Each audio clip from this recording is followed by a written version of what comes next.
घोड़े की माँ हिरन। जंगल में सफेद घोड़ी एक बच्चे को जन्म देते ही मर जाती है। बेचारा बच्चा मरी माँ के पास बैठा था और जंगल के बाकी के जानवर दूर से ही बातें कर रहे थे। उसमें से हाथी कहता है, अरे रे रे, बहुत बुरा हुआ बच्चे के साथ। बेचारा पैदा होते ही उसकी माँ मर गई। अब इसका क्या होगा? अरे सही कहा हाथी भाई तुमने, माँ नहीं तो कुछ नहीं। अब इसकी देखभाल कौन करेगा? बिना माँ के ये तो जंगली जानवरों का शिकार बन जाएगा। तभी हिरन आगे आती है और कहती है, तुम सब मदद करने की बजाय ये क्या फालतू की बातें कर रहे हो? थोड़ी भी दया नहीं है क्या तुम में? अरे हिरन, हमें भी तो हमारे बच्चे हैं। इसमें हम इस बच्चे का क्या कर सकते हैं? इतना ही है तो तुम इस बच्चे की मदद करो। हाँ, आज से ये बच्चा मेरे साथ मेरा बेटा बन के रहेगा।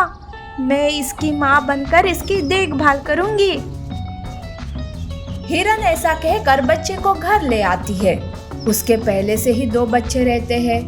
घर में आते ही पहले वो बच्चे को अच्छे से साफ करके उसे दूध पिलाती है और हिरन बच्चों से कहती है, बच्चों, आज से तुम सब भाई भाई बनकर एक साथ मिलजुल कर रहना, समझे? बच्चे माँ की बात मानकर खेलने लगते हैं। हिरन के बच्चे भी घोड़े को अपना भाई समझते हैं। घोड़ा अब हिरन को ही माँ बुलाता और उसके आजू बाजू घूमते रहता। इस तरह से कुछ दिन बीत जाते हैं। अब बच्चे काफी बड़े हो जाते हैं। एक बार की बात है, हिरन अपने बच्चों से कहती है, देखो बच्चों, मैं काम से बाहर जा रही हूँ, तुम यहीं पर खेलते रहना। और हाँ, मुसीबत के वक्त एक दूसरे का साथ कभी नहीं छोड़ना और मुसीबत का डट के सामना करना। ऐसा कहकर हिरन वहाँ से चली जाती है। बच्चे खेलने लगते हैं। कुछ ही देर बाद वहाँ एक भूखा बाघ आता है। बच्चों को अकेला देखकर उसके मुंह में पानी आता है और वो मन ही मन में सोचता है, अरे वाह, बच्चे अकेले ही खेल रहे हैं, आसपास कोई भी नहीं दिख रहा। वाह, आज कोई ना कोई तो हाथ लग ही जाएगा। ऐसा सोचकर बाघ बच्चों पर हमला करने जाता है। हिरन के बच्चे बाघ से बिना डरे उसका सामना करने के लिए तैयार हो जाते हैं, पर घोड़ा है कि बाघ से डरने लगता है। वो हिरन के बच्चों से कहता है, अरे चलो भागते हैं यहाँ से, नहीं तो ये बाघ हमें मार डालेगा। अरे घोड़े, पता नहीं क्या माँ ने क्या कहा, मुसीबत का सामना करना चाहिए। इतने शरीर से बड़े हो गए फिर भी डर रहे हो। चलो हम सब मिलकर बाघ को अच्छा मजा चखाते हैं। पर घोड़ा था डरपोक। वो हिरन के बच्चे को वहाँ अकेला छोड़कर भाग जाता है। पर हिरन के बच्चे बाघ से लड़ने के लिए तैयार हो जाते हैं। तब तक हिरन भी वहाँ आ जाती है और वो अपने बच्चों के साथ मिलकर बाघ को अपने सींगों से मारने लगते हैं। भूखा बाघ हिरनों के हमले से घायल हो जाता है और मन ही मन में सोचता है, बाप रे बाप, बच्चों का शिकार करने आया था पर खुद उनका शिकार बन गया मैं। यहाँ अगर और थोड़ी देर रुका तो मैं तो जान से ही मारा जाऊंगा। यहाँ से भाग जाना ही सही है। बाघ वहां से दुम दबा के भाग जाता है। बिना डरे हिम्मत से बाघ का सामना करके वो अपनी जान बचा लेते हैं कि तभी घोड़ा भी वहां आता है। हिरन के बच्चे माँ को घोड़े की भागने वाली बात बताते हैं। हिरन को बहुत ही दुख होता है और वो घोड़े से कहती है, बेटा, मैंने तुम्हें क्या भागना सिखाया? यूं मुसीबत के वक्त अपने भाइयों को छोड़कर जाना, ये तो मेरे परवरिश का हिस्सा नहीं था। आज तुमने मेरे परवरिश पर दाग लगा दिया। मुझे नहीं पता था कि तुम इतने डरपोक निकलोगे। दूर हो जाओ मेरे नजरों से, मुझे तुम्हारा चेहरा भी नहीं देखना। हिरन घोड़े की वजह से बहुत दुखी हो जाती है, पर घोड़ा भी माफी मांगने के बजाय वहां से चला जाता है। एक बार वो जंगल में घास खा रहा था कि उस पर भालू का हमला होता है, पर इस बार वो डरता नहीं बल्कि हिम्मत से सामना करता है, जिस वजह से भालू ही भाग जाता है।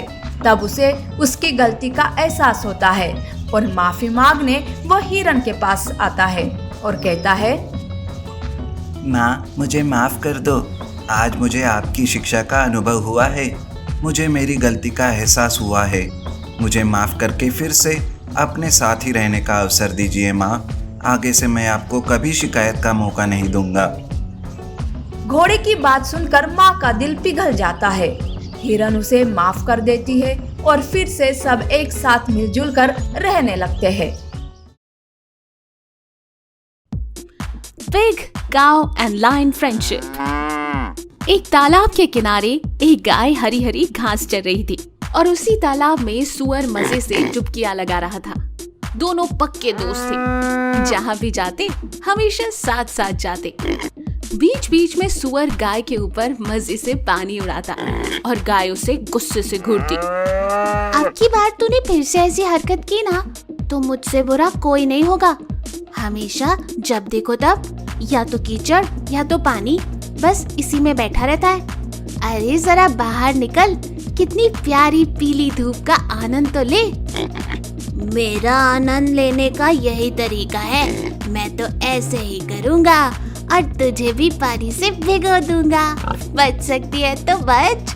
दोनों जिगरी दोस्तों की प्यारी नोकझोंक शुरू थी कि तभी एक बड़े से पेड़ के पीछे से किसी की दर्द भरी आवाज गाय के कानों में पड़ी। वो उस तरफ बढ़ने लगी। जब सुअर ने उसे किसी और दूसरी तरफ जाते हुए देखा तो वो भी उसके पीछे पीछे जाने लगा। जैसे ही वो पेड़ के उस तरफ पहुंची, उन्होंने देखा कि एक जख्मी शेर वहां पर दर्द से बिलख रहा था। उसके पैरों से काफी खून बह रहा था। शेर को देखते ही सुअर डर के मारे भागने लगा और भागते भागते उसने गाय को भी वहां से भागने के लिए कहा। अरे अरे मंदबुद्धि, वहाँ क्यों खड़ी है? अपनी जान बचाकर भाग, वो शेर है। शेर तुम्हें छोड़ेगा नहीं, खा जाएगा। पता नहीं है क्या, चल यहाँ से। उसकी बात सुनकर गाय ने कहा, चुप कर डरपोक, देख नहीं रहा उसकी हालत कितनी खराब है। हमें उसकी मदद करनी चाहिए। तुम्हें जाना है तो तुम जाओ, मैं तो उसकी मदद करूंगी। सुअर की बातों को अनसुना कर गाय शेर की तरफ आगे बढ़ी। मन में वो भी थोड़ा सा डर रही थी, पर उसने अपने डर को हावी नहीं होने दिया। उसने बड़े ही प्यार से अपनी जीभ से शेर के पैर पर लगी चोट को साफ किया।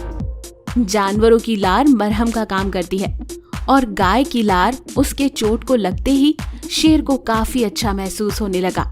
गाय के प्यार और विश्वास की वजह से शेर को बहुत ही अच्छा लगने लगा। सुअर जहां अपने दोस्त को वहां से छोड़कर भाग गया था, वो भी तुरंत ही अपने दोस्त के पास वापस लौटा और तालाब से कुछ पानी लेकर शेर की चोट पर डाल दिया और पास ही में लगा एक पौधे की कुछ पत्तियां तोड़कर उसे अच्छे से पीसकर शेर की चोट पर लगा दी। बाकी सारे जानवर तो मुझे देखते ही डर कर भाग जाते हैं, पर तुम दोनों ने मेरी मदद की। ऐसा क्यों? तुम्हें डर नहीं लगा कि मैं तुम्हें खा जाऊंगा? डर तो मुझे बहुत लगा, पर इस मंद बुद्धि के कारण मैं यहाँ पर खड़ा हूँ। क्या करूँ, इससे दोस्ती जो की है निभानी तो पड़ेगी। बेटा, अब इससे पहले कि ये पूरी तरह से ठीक होकर हमें खा जाए, चल अब तो भाग ले। चुप कर आलसी, हम जानवरों को एक दूसरे की मदद करनी चाहिए और मैंने बस वही किया है। तुम अपना ख्याल रखो, अब हम चलते हैं। दोनों ने शेर से बड़े प्यार से और डरते डरते विदा ली। शेर भी उनके इस प्यार से भावुक हो गया और मन ही मन निश्चय किया कि वो कभी भी उन्हें कोई चोट नहीं पहुंचाएगा और हो सके तो उनकी मदद भी करेगा। कुछ ही दिनों में शेर पूरी तरह से ठीक हो गया। कभी कभार गाय और सुअर उसका हालचाल पूछकर चले जाते। शेर भी उनके इस व्यवहार से काफी खुश हो जाता। एक दिन ऐसे ही सुअर और गाय जंगल की सैर कर रहे थे कि तभी अचानक एक भेड़िए के झुंड ने सुअर पर हमला कर दिया। गाय जोर जोर से चिल्लाने लगी और वो सुअर को बचाने की कोशिश भी करने लगी। तुम सच में मंदबुद्धि हो और इतने सारे भेड़ियों का सामना तुम नहीं कर पाओगी।